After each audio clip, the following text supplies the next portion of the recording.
Hello everybody, and welcome to the 2013 Reno Film Festival X. This year we're making an emphasis on zombie films, and I just want to thank you for asking me to be involved in this year's film festival.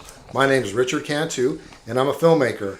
I've just recently relocated to the Atlanta area where they're shooting season 4 of The Walking Dead.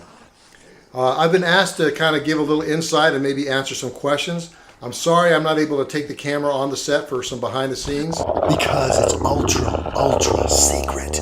That's right. Walking Dead has been such a success that they want to keep all the suspense in there for you. So they don't want to let anything out. Anyway, I've been asked to kind of give some insight on filmmaking and also to answer some questions. I'm sorry I'm not able to get actual directors and makeup artists to answer some of these questions, but I've been in the business for a while and I think I can do justice to some of these questions. So let's go to Aaron and see what he has to ask about what happens on Walking Dead. Hey guys, my name's Aaron Hensley and I have a question for the makeup artist. I was just wondering what you guys use to make the zombie makeup look so real. Is it possible to use household products or do you have to go out and get professional stuff? That's just my question. That's a great question, Aaron. Does it take special materials to do the makeup on the zombies of The Walking Dead? Well, it does. They use a lot of latex. They have to make molds of the actor's face, and they also sculpt the outer portion of it. You know, those big bite marks and cuts that you see on a lot of the zombies.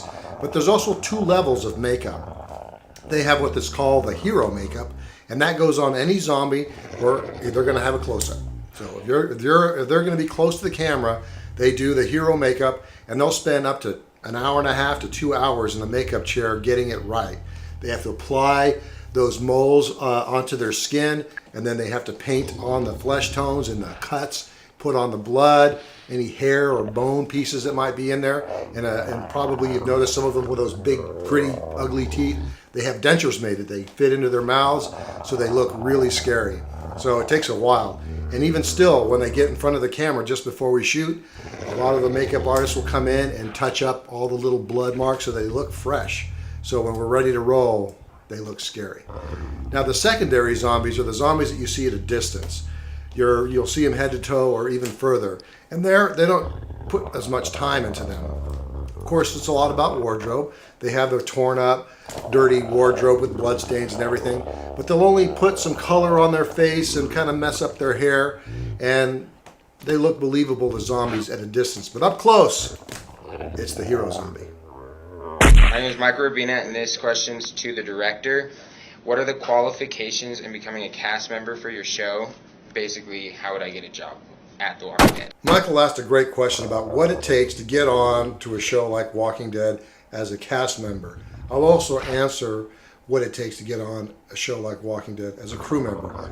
As far as cast, well, when they make the initial episode, the pilot episode, the creator, the director of that pilot episode and writers, they'll all get together and they'll audition quite a few actors.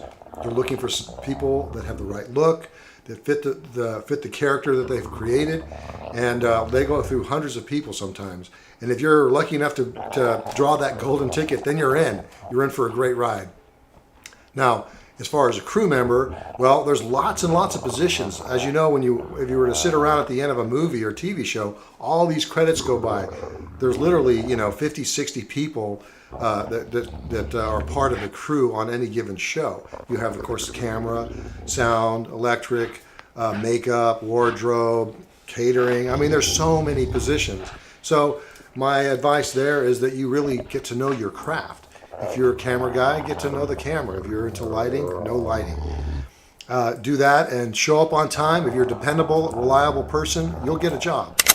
Hi guys, my name is Victor Hughes. My question was for the director. I was just wondering how you guys film scenes in like the city or very public places. Do you guys actually go in there and block off an area? Do you get a permit? Is it green screen? I just would like to know. Victor's asking about locations. What does it take? How do you secure them? How is it done?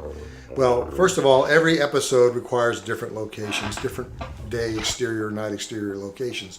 If it's a location that has a busy street in it, then they will hire policemen to be on either end of the road, and they will stop traffic while we're rolling, and then traffic will resume as we're setting up for the next shot. As far as securing the location manager gets involved with that. He makes sure he shows up with all the proper paperwork to secure it, to pay for it, to make sure that everything's copacetic so that we can go in there and bring a big film crew in there and shoot at that location.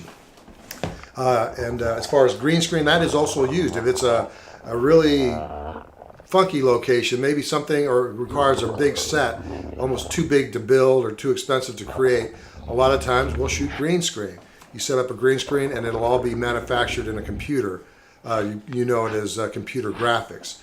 And there's also 3D modeling, which if there's a character, something that has that there's motion around it, they'll create a 3D model. So as the camera moves, it's able to have a three-dimensional feel to it.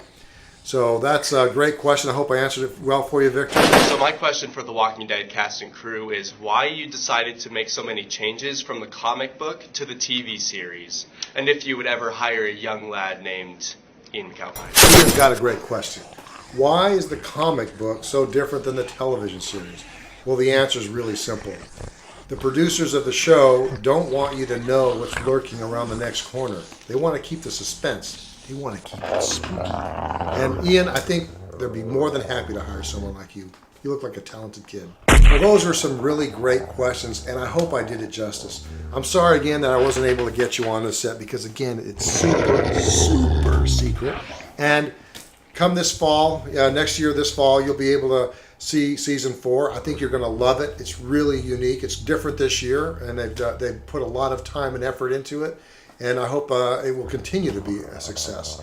Now, I was also asked to kind of impart a little wisdom on those of you that are seeking a career in the film industry. And my advice there is get to know what you'd like to do. You know, if you're interested in camera, learn camera. If you want to know more about lighting, get to know that. Hair, makeup, sound, all those departments are very specialized. So learn as much about that particular aspect as you can. Another great way is to become an intern. If a film comes to town, to Reno or something like that, you can go in, maybe you can be an intern, and you can intern as a camera person or as a sound or any other department that you might be interested in. There's nothing like on-the-job training. And another thing you need to be aware of is that filmmaking is a very time-sucking business. You spend 12 hours a day on the set. Like on Walking Dead, I'll be on that show for 8 months. For 5 days a week, I'll be on the set for 12 to 14 hours a day. So it's quite a commitment. You're going to miss, if you end up having family like I do, you end up missing Little League games, soccer games, recitals. But whenever I have time off or if it happens on a weekend, I'm there. It's quite a commitment. The crew really becomes your family. So be aware of that. It's not like your usual 9-to-5 job. It takes quite a bit of time and commitment. But if you get to the opportunity and you have a love for it, there's nothing else like it. So anyway, I just want to thank everybody again who submitted a film. In my eyes, every one of you is a winner. Thank you again. Take care and good luck.